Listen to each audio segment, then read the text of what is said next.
देख रहे हैं दंगल मेरे साथ।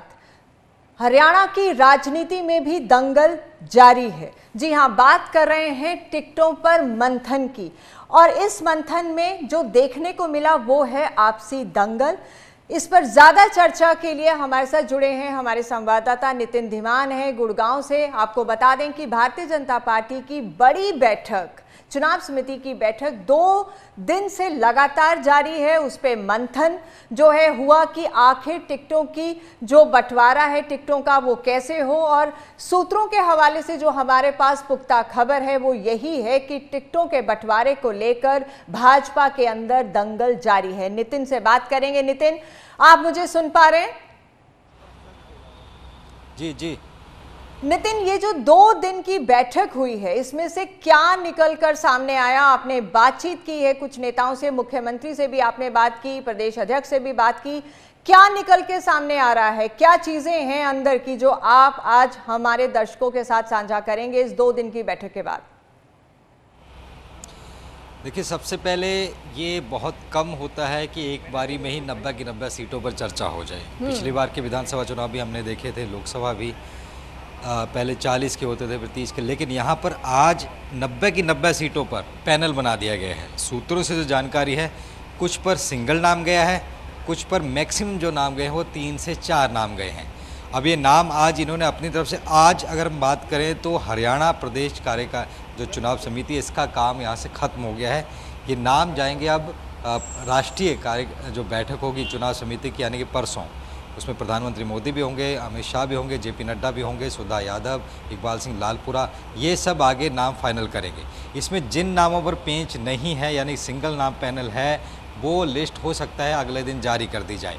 जिन पर लगता है कि दोबारा मंथन, तो हो सकता है वो नाम दोबारा यहाँ आएगा। फिर इतनी बड़ी बैठक तो नहीं होगी, एक छोटे लेवल पर बैठक होगी, जो 10-12 सीटों पर पेंच फंस रहा है उन पर दोबारा चर्चा हो सकती है। नितिन, नितिन, जहां तक मेरे पास जानकारी आ रही है, पेच तो बहुत सारी सीटों पर फंसा है, बहुत सारे बड़े नामों पर पेच फंसा हुआ है। इसीलिए मैंने कहा कि सीटों को लेकर दंगल बीजेपी के अंदर भी जारी है, और ये बहुत बड़ी चुनौती इस वक्त बीजेपी के सामने है, क्योंकि जिस तरह से जो चुनौतियां इस वक्त भारतीय जनता पार्टी जो मौजूदा सरकार है उसके सामने हैं, ऐसे में टिकटों का जो बंटवारा है वो सही तरीके से हो, ये सबसे बड़ी चुनौती है। तो जिन सीटों पर पेच फंसा है या ऐसी बहुत सी सीटें हैं उन पर जो मंथन हुआ है, आपको क्या लगता है कि क्या वजह है, क्या खींचतान चल रही है? देखिए, सबसे पहले तो जो सांसद ही अपने बच्चों के लिए टिकट मांग रहे हैं। हम बात कर लें, राव इंद्रजीत अपनी बेटी को अटेली से आरती राव के लिए मांग रहे हैं। चौधरी धर्मवीर पहले भी ऑन कैमरा कह चुके मैं अपने बेटे को लड़ाना चाहता हूं। कृष्णपाल गुर्जर के बेटे लड़ना चाहते हैं तिगांव से, जहां से ललित नागर हैं। और इसके साथ साथ हाल ही में बीजेपी में आई किरण चौधरी की बेटी श्रुति चौधरी के टिकट मांग रहे हैं भिवानी से। तो ऐसे ये, क्योंकि बीजेपी हमेशा कांग्रेस पर निशाना साधती रही है कि परिवारवाद होता है। अब परिवारवाद है, ये सवाल मैंने सभी नेताओं से किया। सब ये कहना था आला कमान निर्धारित करेगा, जिताऊ कैंडिडेट होने चाहिए। यहाँ पर किसी ने टिकट नहीं मांगा है, लेकिन क्या होगा वो देखने वाली बात। बिल्कुल आपने सही कहा, क्योंकि कुछ नेताओं से मेरी भी बात हुई है, एंड बहुत से जो नेता हैं वो बचते हुए नजर आ रहे हैं, बात नहीं करना चाहते हैं। बहुत से लोग खुलकर नहीं बोलना चाहते हैं, लेकिन दबी आवाज में दुख दर्द उनके शब्दों से बयां हो रहा था, क्योंकि जिनके सीटों पर अब कुछ और लोग अपनी नजर गड़ाए हुए हैं। आपने बिल्कुल सही कहा कि कांग्रेस के ऊपर परिवारवाद का जो आरोप है वो लगता रहा, लेकिन अब बीजेपी के अंदर भी परिवारवाद पनप रहा है, और परिवारवाद को बढ़ावा देती हुई पार्टी दिख रही है, पार्टी विद डिफरेंस जिसे कहा जा रहा था। तो ऐसे में अब आगे क्या चुनौती है नितिन? चुनौती सबसे बड़ी है सोशल, आपको उस तरीके की चीज़ें रखनी होंगी, जातिगत समीकरण बनाने होंगे। हमें याद है कि जो लोकसभा चुनाव हुए थे, बीजेपी 5 सीटें हारी है और कांग्रेस जो जीती है, उसका कारण यही था, जातिगत समीकरण बहुत अच्छे तरीके से उसने कांग्रेस ने साधा। बीजेपी के दिमाग में कहीं ना कहीं है, और इसी को लेकर टिकटों में भी मंथन हुआ है। चलिए नितिन, आपको रोक रही हूं, आप बने रहिए हमारे साथ। हमारे साथ भाजपा नेता मनीष ग्रोवर जुड़ गए हैं। मनीष ग्रोवर जी के पास सीधा चलते हैं। मनीष जी नमस्कार, स्वागत है आपका हमारे कार्यक्रम दंगल में। जानना चाहूंगी कि 2 दिन बड़ी बैठक हुई, मंथन हुआ टिकटों को लेकर, किस तरह से कुछ चुनौतियां आप देखते हैं? मैडम, कोई चुनौती नहीं है। भारतीय जनता पार्टी एक लोकतंत्र की दल की तरह काम करती है। हर विषय पर चर्चा होती है। चर्चा प्रदेश चुनाव समिति तय करेगी। प्रदेश चुनाव समिति से पैनल बनकर जाएंगे, उसके बाद केंद्रीय चुनाव समिति मोहर लगाएगी। इसलिए हमें ना, मैं आज अंदर चुनाव समिति में हूँ, परंतु आपने मेरा व्यू लेने के लिए मुझे आपने जोड़ा, धन्यवाद। परंतु मैं कह सकता हूँ प्रदेश की चुनाव समिति जो भी पैनल भेजेगी, केंद्रीय चुनाव समिति उसकी अच्छी तरह रेडी करके जो प्रत्याशी जीत सकता है उसको टिकट दी जाएगी। एक लोकतंत्र परिवारवाद की पार्टी नहीं है। मनीष जी, आपने कहा कि आप चुनाव समिति के सदस्य नहीं हैं, समझ में आता है, लेकिन आप भाजपा के बड़े चेहरे रहे हैं, आप पूर्व में मंत्री रहे हैं, एक बार फिर से चुनाव के मुहाने पर प्रदेश खड़ा है। ऐसे में आपके कंधों पर भी एक बड़ी जिम्मेदारी है। ये चीज़ देखने को मिल रही है कि बहुत से जो नेता हैं वो अपने बच्चों को इस बार टिकट दिलवाना चाहते हैं। वो भाजपा जो कहती थी कि पार्टी विद अ डिफरेंस है, कांग्रेस में परिवारवाद है, क्या इस बार भाजपा में परिवारवाद देखने को मिल रहा है? क्या कहना है आपका, क्या टेक है इस पर, आपका क्या नजरिया है?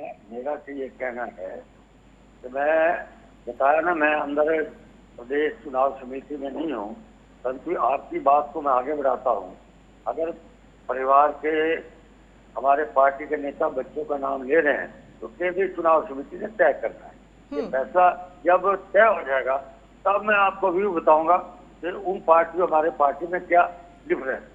वर्तमान में अभी परिवार के बच्चों का नाम मेरे सामने नहीं आया। जब केंद्र की चुनाव की समिति में या पैनल में नाम जाएगा तब उसके बाद मैं इस विषय पर आपसे बात चर्चा कर सकता हूँ।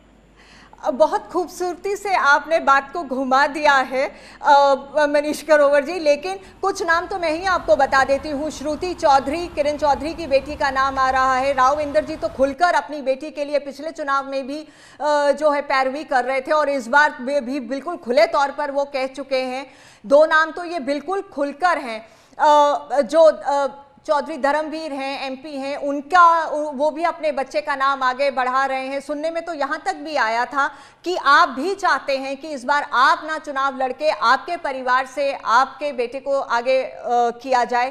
क्या कहना चाहेंगे?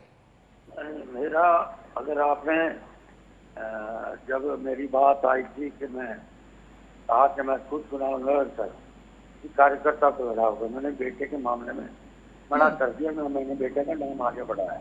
परंतु जो आप कह रहे हैं, हो सकता है आपके पास रिपोर्ट हो, मैं इस बात को डिनाई नहीं कर रहा, परंतु मैंने कहा कि जब 3 पैनल के नाम आएगा, उस नाम में अगर परिवारवाद के कोई नाम आएंगे, उसके बाद मैं आपकी चर्चा में भाग लें, तब मैं अपना व्यू बताऊंगा कि किस पैनल से क्यों उन परिवार के बच्चों के नाम आए।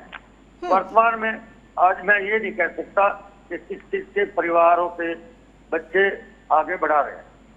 चलिए ठीक है, परिवारवाद को छोड़कर मैं इस पर आती हूँ मनीष ग्रोवर जी। जिस तरह से आपसी खींचतान देखने को मिल रही है, आपने कहा कोई चुनौतियां नहीं है, लेकिन ऐसी बातें निकलकर सामने आ रही हैं कि कुछ लोग नाराज हैं टिकटों को लेकर। अगर हम बात करें राव नरवीर की, उन्होंने खुले तौर पर बहुत सी बातें की और फिर खबरें आई कि सुभाष जो मैडम सुधा हैं, उन्होंने कहा कि इनके ऊपर तो कार्रवाई होनी चाहिए कि अगर इस तरह से वो बयानबाजी कर रहे हैं। क्या ये नाराजगी टिकटों को लेकर है, और है तो रूठे हुओं को मनाया कैसे जाएगा? क्योंकि 10 इयर्स 10 साल की एंटी इनकम्बेंसी भी है भाजपा के सामने और परफॉर्मेंस को लेकर भी चुनौतियां हैं और अपनों को मनाने की कवायद भी तेज करनी होगी। इस पर क्या कहना चाहेंगे आप? मेरी बात तो मैडम, आप की चैनल से कह रहे हैं कि 10 साल की एंटी कमेटी है। वर्तमान में हरियाणा में कोई एंटी कमेटी नहीं है। चलिए, मैं आपको भारतीय जनता पार्टी की सरकार का काम बता सकता हूँ जी। आज मध्य प्रदेश में 5वीं बार सरकार बन रही है। गुजरात में 5वीं बार सरकार बन रही है। गुजरात की जिस तरह और मध्य प्रदेश जिस तरह काम कर रहे हैं, हरियाणा भी उसी काम को आगे बढ़ा रहा है।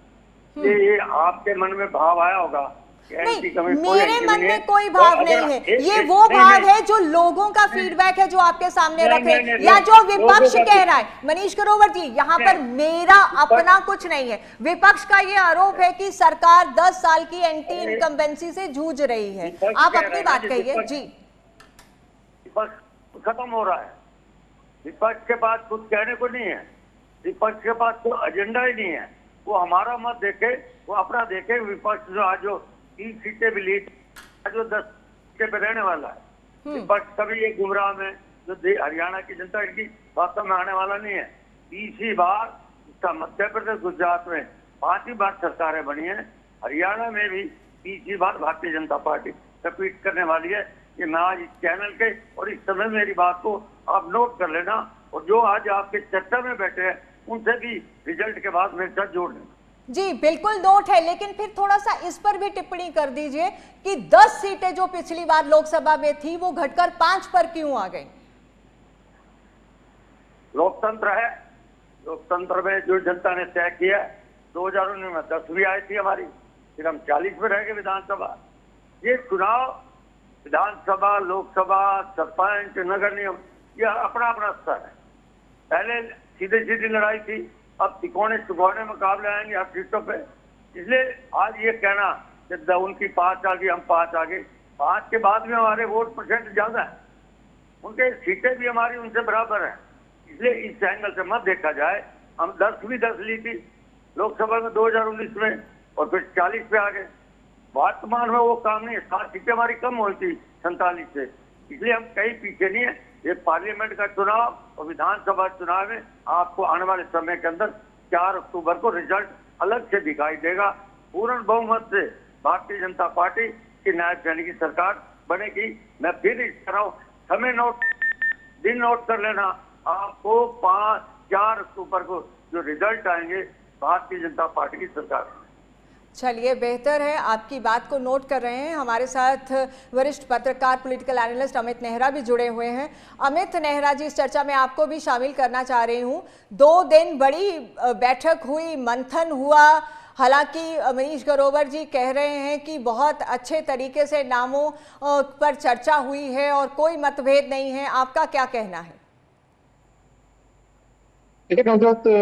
इस बारे में तो कोई दो राय नहीं है कि बीजेपी लगातार बैठक करती रही है पिछले 10 साल से। देखा जाए तो ये नहीं है कि उन्होंने संगठन को शिथिल होने दिया है, और कई फैक्टर हो सकते हैं। तो उसमें तो हम एंडोर्स करना चाहेंगे कि बीजेपी लगातार बैठक करती रही है, चर्चाएं करती रही है, अंजाम कुछ भी हो, गतिशील तो वो रही।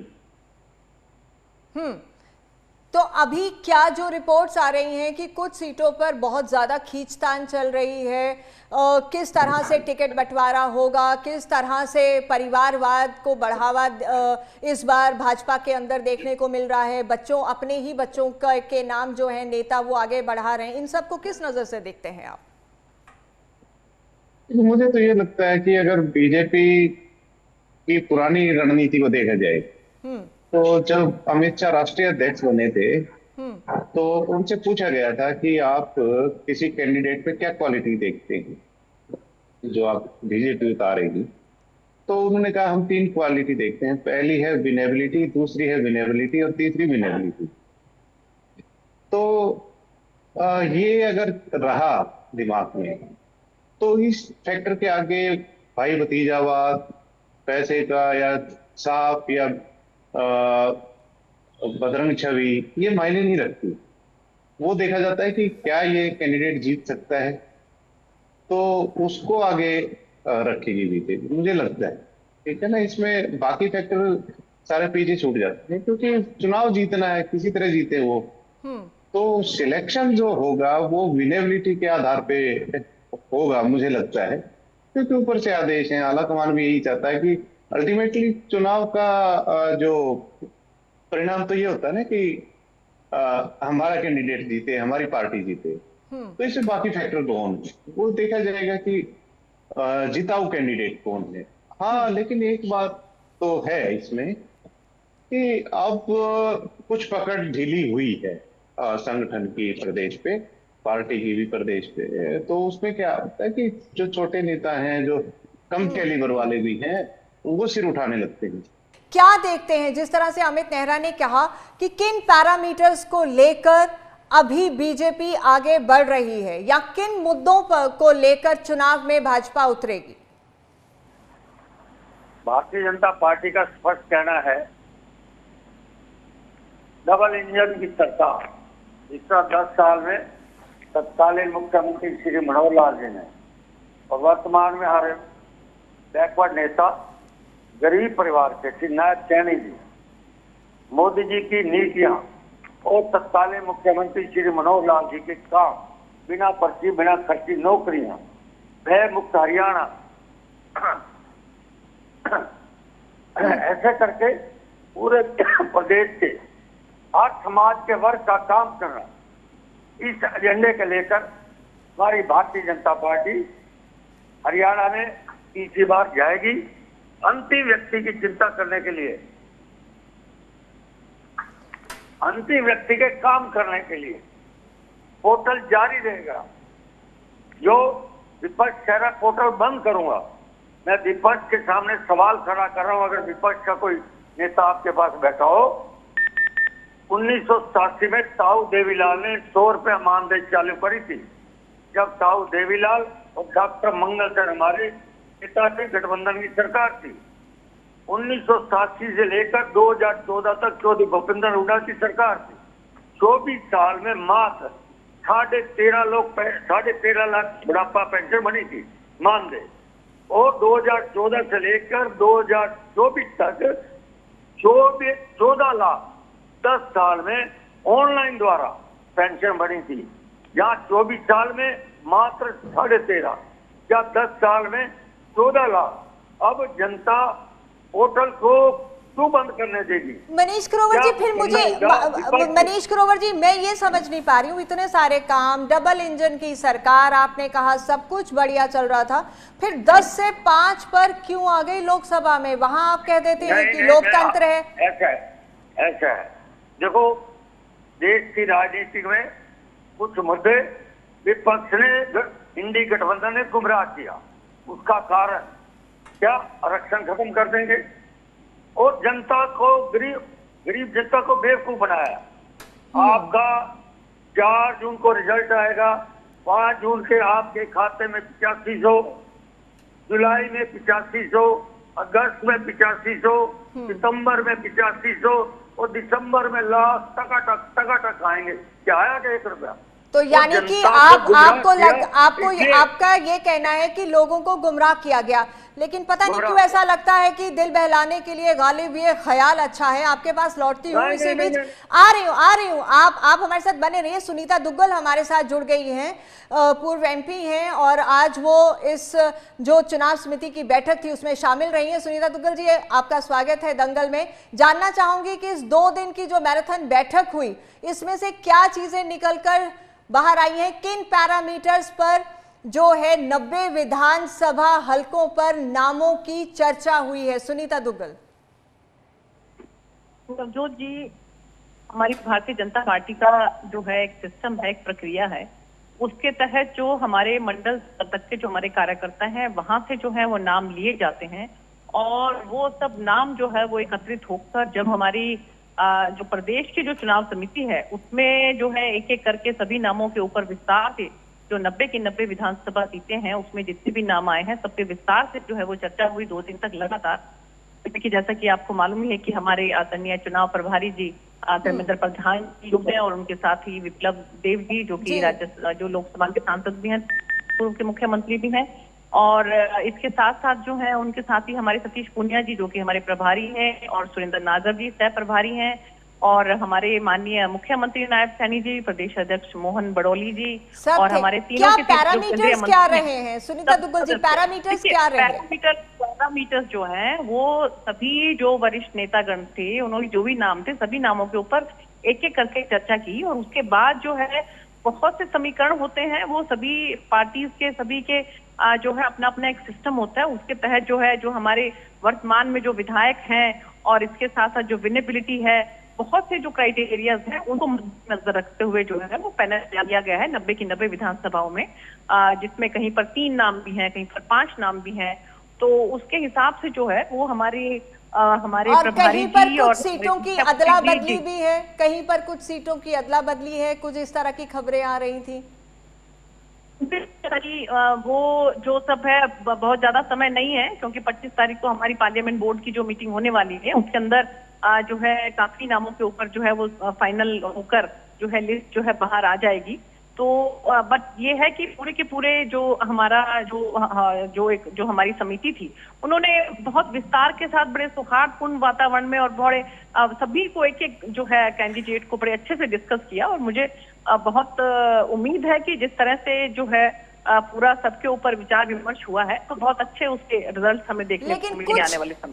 कुछ लोग तो बहुत मायूसी भी जता रहे हैं, कुछ दबी आवाज में अपनी नाराजगी भी जता रहे हैं, और ऐसे में अगर कुछ अपने नाराज होते हैं तो फिर उनका क्या होगा, ये भी एक सवाल है। और दूसरा सवाल सुनीता दुग्गल ये भी है कि कुछ ऐसे खबरें भी आई कि कुछ नेता अपने बच्चों को चुनावी मैदान में इस बार उतारना चाहते हैं। वो भाजपा जो पार्टी में डिफरेंस होने की बात करती है, कांग्रेस पर परिवारवाद का आरोप लगाती रही है, इस बार क्या कुछ ऐसा भाजपा में देखने को मिल सकता है? नवजोत जी, जैसा मैंने आपको बताया कि जितने भी नाम आए, हर नाम के ऊपर जो है वो विस्तार से चर्चा हुई और हर किसी को ये हक था कि वो। सुनीता जी, आप हमारे साथ हैं जी? देना चाहे तो वो दे सकता है। तो सबने अपनी अपनी जो भी टिप्पणी जिसको जिसके बारे में नजर आ रही थी, तो वो अपनी बिल्कुल खुल कर टिप्पणी की है। यानी कि आप इस बात से इनकार नहीं कर रही कि बहुत से नेता इस बार अपने बच्चों को चुनावी मैदान में उतारना चाह रहे हैं, उन पर मंथन हुआ वो बात एक अलग है। देखिए, ऐसा है कि कैंडिडेट के नाम देखेंगे, ये नहीं देखा गया किसी भी कैंडिडेट का ये नहीं लिखा हुआ था कि उनके फादर कौन है, उनकी मदर कौन है, या सन ऑफ या डॉटर ऑफ, ऐसा कहीं पर नहीं था। कैंडिडेट के ऊपर जो है चर्चा हुई है, उनकी क्या पृष्ठभूमि है, उसका जो है वो। सुनीता जी, आप कितने प्यार से, कितना शुगर कोटेड तरीके से आप इस बात को बहुत ही अच्छे तरीके से आप इसे बता रही हैं कि सन ऑफ नहीं देखा गया या डॉटर ऑफ नहीं देखा गया। हालांकि ये सबको पता है कि अगर आरती राव का नाम आता है तो वो डॉटर ऑफ क्या है, अगर किसी और का नाम आता है तो वो सन ऑफ क्या है। इस बात से इनकार नहीं किया जा सकता। आप दबी आवाज में मान जरूर रही हैं, लेकिन आप खुल के नहीं कहना चाहती। समझ रहे हैं कुछ मजबूरियां होती हैं, लेकिन सवाल मेरा वही है कि अगर ऐसा होता है तो क्या इस बार भाजपा में हम परिवारवाद को बढ़ता हुआ देखेंगे? आपने मनीष ग्रोवर को भी सुना और आपने देखा कि 2 दिन जो मैराथन बैठक हुई है, अब आगे क्या देख रहे हैं? चैलेंज क्या है इस वक्त सबसे ज्यादा भाजपा के सामने? मौजूदा सरकार है, 10 साल सत्ता में हो चुके हैं, टिकटों को लेकर दंगल जारी है, क्या चैलेंज देखते हैं आप? देखिए, चैलेंज तो बहुत ज्यादा है। पहली बात तो सबसे बड़ा चैलेंज ये है कि केंद्र में भाजपा की सरकार नहीं है ना। अब वहां पे एनडीए की सरकार, पिछले 2 जो सरकारें थी वो शुद्ध रूप से भाजपा की सरकार थी, तो केंद्र थोड़ा सा कमजोर हुआ इस बार। आपने देखा होगा कि कई जो फैसले थे तो उसमें हाथ वापस खींचने पड़े हैं भाजपा को। वक्फ बोर्ड का जो कानून लेके आए थे, अभी जो लेटरल एंट्री वाला मामला था, तो ये स्थितियां पिछली जो 2 योजनाएं थी उनमें नहीं खींच रही थी। जो फैसला ले लिया सरकार ने वो ले लिया। लेकिन मनीष ग्रोवर जी कहते हैं डबल इंजन की सरकार पहले भी थी, अब भी है, हमने काम बहुत किए हैं, लेकिन उसके बावजूद अगर 10 से 5 में हम 10 से 5 पर आ गए तो वो इस वजह से क्योंकि विपक्ष लोगों को गुमराह करने में कामयाब हुआ। सवाल ये भी है, तो क्या आप लोगों को सही समझाने में विफल रहे? ये भी एक सवाल है। अमित नेहरा, आपका क्या टेक है इस पर? नहीं, देखिए, मनीष जी का कहना लाजमी है और उनका बनता भी कि वो पार्टी लाइन से बंधे हुए हैं। आप पार्टी लाइन से बाहर जाके बात नहीं कर सकते और करनी भी नहीं चाहिए। अनुशासन नहीं सिखाता है कि अगर यहाँ पे 19 करोड़ की जगह कांग्रेसी नेता होते तो वो भी अपनी पार्टी के साथ खड़े थे, तो इसमें कोई बड़ी बात नहीं है। हाँ, लेकिन ये है सोचनीय सब्जेक्ट ये भी है, डबल इंजन की सरकार है तो मुख्यमंत्री बदलने की क्या जरूरत थी? चुनाव से एन वक्त पहले, लोकसभा चुनाव से तो कहीं ना कहीं कोई दिक्कत तो थी। लेकिन ये भी वो आंतरिक विषय है बीजेपी का, इसमें ज्यादा टीका टिप्पणी करना भी उचित नहीं है मुझे लगता है। किसी को भी बनाए, ठीक है ना, विधायक दल का नेता कोई भी हो, लेकिन ये सवाल खड़ी करती है चीजें। अभी आपने जो दोनों साथियों से एक बात बार बार पूछी कि भाजपा में वंशवाद के बारे में क्या राय है, क्या वो नेताओं के बेटे बेटियों को, पत्नियों को, जी जी स्पाउस को टिकट देंगी या नहीं। और आपने एक बात और भी कही, क्योंकि आपने कहा कि भाजपा वंशवाद का विरोध करती है। तो यहाँ तो मैं ये कहना चाहूंगा कि कहने में और करने में फर्क होता है, ठीक है ना। बेशक भाजपा वंशवाद का विरोध करती रही हो वर्बली, लेकिन अगर हरियाणा की पॉलिटिक्स देखी जाए बीजेपी की, तो भाजपा को परहेज नहीं है वंशवाद से। आपने देखा होगा एक समय ऐसा आ गया था कि चौधरी वीरेंद्र सिंह राज्यसभा से एमपी थे बीजेपी से, उनके बेटे लोकसभा से एमपी बन गए थे उसी दौरान, और उसी समय उनकी पत्नी प्रेमलता भी विधायक थी। एक परिवार के 3-3 लोग, ठीक है ना, जिसमें 2 सांसद और 1 विधायक। तो परहेज तो नहीं है, हाँ, कहने गुरेज में तो नहीं है, ठीक है। लेकिन इस बार जिस तरह से टिकटों में ये सब देखने को मिल रहा है, वहां से ये सवाल ज्यादा खड़े हो रहे हैं। आपकी बात भी सही है कि गुरेज बिल्कुल नहीं है। पहले भी हमने देखा है कि इस तरह, हाँ, चौधरी वीरेंद्र का आपने जिक्र किया, फिर उनके बेटों का जिक्र किया, लेकिन वहां ये बात हो जाती है कि चौधरी वीरेंद्र ने स्टेप डाउन किया, उसके बाद उनके बेटे को एडजस्ट किया गया। हालांकि कुलदीप बिश्नोई की भी बात है। नहीं, स्टेप डाउन नहीं किया था। हाँ, उन्होंने मंत्री पद की बात की थी कि मैं मंत्री, केंद्र में मंत्री नहीं रहूंगा। हाँ, जी हाँ, लेकिन वो एमपी जरूर थे। एक समय ऐसा आ गया था कि वो तीनों पदों पे थे, संवैधानिक पदों पे। तो अब बात ये है, आप जो पूछना चाह रहे हैं, तो इसमें क्या है कि अब बीजेपी की स्थिति उतनी मैं ये कहूंगा कि मजबूत नहीं है जितनी कि पिछली बार थी 2019 में टिकट के बंटवारे के समय। अब क्या है कि निश्चित रूप से इनकम्बेंसी फैक्टर है, और जो 5 सीटें जो कांग्रेस ने ली है उसका भी एक प्रेशर है बीजेपी पे, ठीक है ना। तो उसका फायदा जो प्रभावशाली लॉबी है, जो अपने स्पाउस को टिकट दिलवाना चाहती है, उनको मिल सकता है। तो चलिए, आपको रोक रही हूँ। राष्ट्रीय सचिव ओम प्रकाश धनखड़ हमारे साथ जुड़ गए हैं, उनसे बात करेंगे। ओम प्रकाश धनखड़ जी, स्वागत है आपका दंगल में। 2 दिन मैराथन बैठक हुई प्रदेश चुनाव समिति की, इसको लेकर क्या कुछ रहा, क्या पैरामीटर्स पर जो 90 विधानसभा हलके हैं उनके जो टिकटार्थी हैं उन पर चर्चा हुई, क्या कहना है आपका? निश्चित रूप से यार, कॉन्स्टिट्यूंसी से कई नाम होते हैं, तो जब चुनाव समिति बैठती है तो वो उनको शॉर्ट लिस्ट करती है, उनकी प्राथमिकताएं तय करती है, समीकरण देखती है, विनिबिलिटी देखती है, उस सब के हिसाब से एक शॉर्ट लिस्टिंग का काम चलता है। तो उस नाते से जो हजार नाम आए हुए थे, उसमें से आज कुछ नाम जो है उस हिसाब से छांटे गए हैं कि जो लड़ने लायक हैं, जो विनिबिलिटी जिनकी दिखती है, समीकरण के हिसाब से फिट बैठते हैं। तो उस हिसाब से मैराथन बैठक 2 दिन की रही है और इसमें काफी मेहनत हुई है 2 दिन। ये जो 90 विधानसभा हलकों पर चर्चा हुई है, ओम प्रकाश धनखड़ जी, आपने कहा कि कई पैरामीटर्स रहे, सबसे अहम पैरामीटर इस बार कैंडिडेट सिलेक्शन को लेकर क्या है? हर बार एक ही होता है कि विनिबिलिटी होती है, सभी समाजों का रिप्रेजेंटेशन और विनिबिलिटी, यही सबसे बड़े पैरामीटर होते हैं। क्योंकि सरकार में सब प्रकार के समाज आए और उसके साथ साथ विनिबिलिटी हो कि लोग जीत कर आए, यही सबसे बड़ी बात होती है। लेकिन कुछ लोगों की नाराजगी भी देखने को मिली। खुले तौर पर खबरें इस तरह की आई कि राव नरबीर अपने समर्थकों के साथ बैठक कर रहे हैं। उन्होंने कह दिया कि अगर मेरा नाम कंसिडर नहीं किया जाता है तो फिर देखते हैं। मैडम सुधा ने कहा कि ऐसे में तो कार्रवाई होनी चाहिए। एक दूसरा सवाल भी निकलकर कुछ ऐसी रिपोर्ट्स आई कि इस बार परिवारवाद ज्यादा देखने को मिलेगा, कुछ बड़े नेता अपने बच्चों को बढ़ा रहे हैं। तो इस सब सिचुएशन को किस तरह से एनालाइज किया गया इस 2 दिन की बैठक में? देखिए, राजनीति में सारे ऑप्शन हमेशा खुले होते हैं, सब पर बात की जाती है और सभी ऑप्शनों पर विचार किया जाता है। और जो इस तरह की बात है, हर व्यक्ति पर जो है चर्चा होती है, एक एक व्यक्ति पर चर्चा होकर निर्णय होते हैं। जैसे मैंने कहा, तो सब पर चर्चा होती है और प्लस माइनस उस पर भी चर्चा होती है। यानी कि आपने ओम प्रकाश धनखड़, आप बहुत एक अच्छी स्टेटमेंट आपने दी, या बड़ी स्टेटमेंट मैं कहूं कि आपने कहा कि हर पैरामीटर पर डिस्कशन होता है एंड ऑप्शंस ओपन रहते हैं। तो यहां पर भी तो फिर अगर बच्चों को एडजस्ट करने की बात आएगी तो गुरेज नहीं है, ऑप्शंस खुले हैं।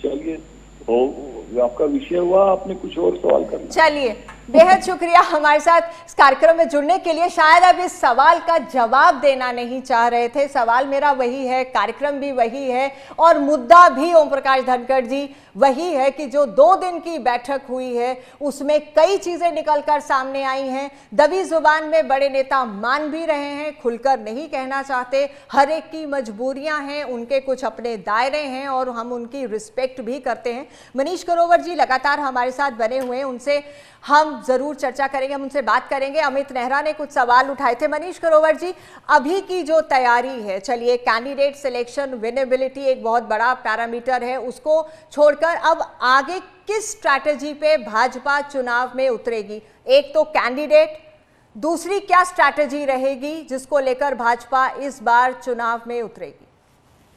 भारतीय जनता पार्टी के प्रत्याशी अपने सिस्टम में चुनाव समिति तय करेगी, परंतु संगठन अपना काम कर रहा है। अब 24 तारीख और 25 तारीख को 2 दिन लगातार हमारे सभी वरिष्ठ कार्यकर्ता 19,600 बूथों पर 2 दिन काम करेंगे। संपर्क अभियान चलाएंगे, एसटी समाज के यहाँ वहाँ उनके यहाँ चाय पिएंगे, बूथ के ऊपर दफ्तर खोला जाएगा और संपर्क अभियान चलाया जाएगा। 24 और 25 तारीख को 2 दिन लगातार पूरे प्रदेश के अंदर ऐसी एक युद्ध संगठन के माध्यम से पहला हमारा पहला फेज जनता के बीच में जाने का है 24 और 25 तारीख। इसी बैठक के बाद मुख्यमंत्री नायब सैनी ने क्या कहा पत्रकारों से बातचीत करते हुए, एक बार वो भी सुन लेते हैं। सुनना जरूरी है कि इस 2 दिन की बैठक के बाद आखिरकार मुख्यमंत्री नायब सिंह सैनी का क्या कहना था। 2 दिवसीय चुनाव संचालन समिति की बैठक थी और काफ़ी नाम भी थे, उनके ऊपर भी अभी तो प्राथमिक उसके ऊपर चर्चा हुई है। जितने हमारे पास हर नाम के ऊपर चर्चा हुई है और केंद्रीय नेतृत्व से भी उसको भेजने का काम करेंगे। कितने नाम सर पैनल में? वो बताएंगे। सभी 90 की 90 सीटों के ऊपर भारी संख्या के अंदर हमारे पास नाम सभी के ऊपर इसको लेकर क्या कहेंगे? वो बताएंगे जब पहली सूची आएगी। अमित नेहरा जी, आपने सुना मुख्यमंत्री ने क्या कहा, आपने सुना हमारे साथ जुड़े मेहमान क्या कह रहे थे। आपको क्या लगता है कि इस बार भाजपा के लिए कितना आसान है टिकटों के नाम फाइनल करना, कुछ हॉट सीट्स पर खास तौर पर? देखिए, तो इसमें अल्टीमेटली क्या है, हाईकमान की ही चलेगी, ठीक है ना। दावा तो सारे मजबूत पेश करेंगे, ठीक है ना। लेकिन कुछ ऐसी सीटें भी हैं जहाँ पे बहुत से नए जो प्रत्याशी हैं वो बहुत मेहनत कर रहे हैं। तो मेरा तो सभी पार्टियों से यही कहना है कि जो लायक उम्मीदवार को हर तरह से ठीक ठाक हो। अमित नेहरा, कुछ इस तरह की खबरें भी आ रही थी कि कुछ लोगों की टिकट काटी जा सकती है, कुछ नए चेहरों को मैदान में इस बार उतारा जा सकता है। आप इस बात से सहमत हैं क्या? ऐसी हाँ बिल्कुल, लोकसभा में हमने देखा 10 की 10 जो सीटें थी वो रिपीट थोड़ी की थे, बीजेपी ने टिकटें काटी थी। तो अभी निश्चित रूप से कैची चलने वाली है, कुछ की टिकट कटेगी, कुछ के क्षेत्र बदले जाएंगे। तो वो तो होना भी चाहिए, क्योंकि खड़ा खड़ा एक जगह पानी खड़ा खड़ा वो सड़ जाता है। तो उसमें थोड़ा सा नयापन लेके आएंगे तो एंटी इंकम्बेंसी जो आप कह रहे हैं, बार बार जो जिक्र आ रहा है, तो उससे भी थोड़ा सा राहत मिलती है कि नया चेहरा आए, नई चीज आए, नए सिस्टम बने। तो ये तो हर पार्टी करती है। हालांकि कांग्रेस का एक पुराना सिस्टम जरूर है, कांग्रेस में एक परंपरा है, अमूमन उसका पालन करती है कि सीटिंग गेटिंग, जो सीटिंग एमपी हो या एमएलए हो तो गेटिंग हो जाता है। लेकिन बीजेपी में इस तरह की परंपरा नहीं है। परंपरा नहीं है, लेकिन ऑप्शंस खुले रहते हैं। ओम प्रकाश धनखड़ जिस तरह से उन्होंने अपनी बात रखी इस कार्यक्रम में, जिन्होंने कहा कि ऑप्शंस खुले हैं, किसी भी बात को नकारा नहीं जा सकता। अगर आगे बच्चों को टिकट दी जा सकती है तो इस बात को भी नकारा नहीं जा सकता है। श्रुति चौधरी का नाम आ रहा है, आरती राव का नाम आ रहा है, धर्मवीर के बेटे का नाम आ रहा है, बहुत से ऐसे नाम हैं जो इस वक्त चर्चा में है। और सबसे इंपॉर्टेंट बात जो आपने कही कि क्षेत्र बदला जा सकता है, टिकट कटना और नए चेहरे को उतारना एक समझ में आता है, क्षेत्र बदला जा सकता है, इसके पीछे की क्या कहानी निकल कर आ रही है अमित नेहरा? उसमें यह है कि कुछ ऐसे इन्फ्लुएंशियल उम्मीदवार होते हैं, नेता होते हैं, जिनका टिकट काटना लगभग असंभव होता है। उसमें क्या होता है कि पार्टी के ऊपर प्रेशर ज्यादा पड़ता है, विरोध बहुत ज्यादा हो जाता है, तो उनको सेटिस्फाई कर दिया जाता है, यार कोई नियम टिकट तो नहीं काट रहे हैं, आपका क्षेत्र बदल देते हैं, तो टिकट उनकी बरकरार रहती है, क्षेत्र बदल जाता है। तो ये एक रणनीति का हिस्सा होता है। दूसरा ये होता है कि कुछ समीकरण उसके फेवर में हो भी जाते हैं, तो ये चीजें चलती हैं।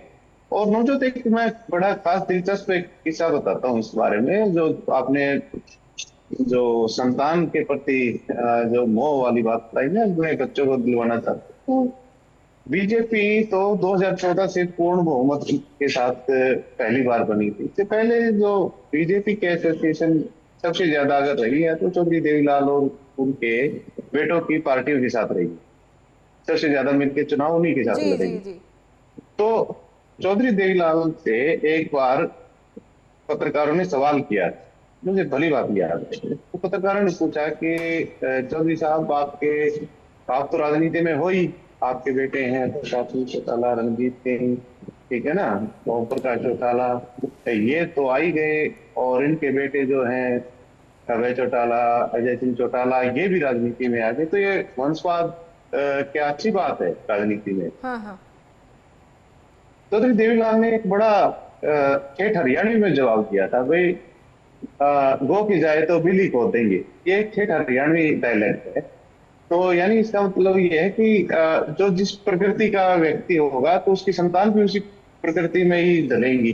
भाई हमारा पेशा राजनीति करना है तो हमारी संतान भी राजनीति करेगी। आपने सही कहा, लेकिन फिर ये कहना नहीं चाहिए कि हम परिवारवाद की राजनीति करते हैं। मेरा कहने का मतलब सिर्फ इतना है, अगर आप अपने बच्चों को सेम प्रोफेशन में ला रहे हैं कोई दिक्कत नहीं है। डॉक्टर का बेटा अगर डॉक्टर है, लोग कहते हैं कि राजनीति, हम राजनीति में तो हमारा बच्चा भी राजनीति में आएगा, तो फिर आप कहिए नहीं कि हम परिवारवाद की राजनीति नहीं करते। चरित्र नहीं होना चाहिए, दोहरा चरित्र नहीं होना चाहिए। बिल्कुल, बात वही है कि दोहरा चरित्र नहीं होना चाहिए, गुमराह नहीं करना चाहिए। चलिए, वक्त की कमी है, लेते हैं आपसे इजाजत।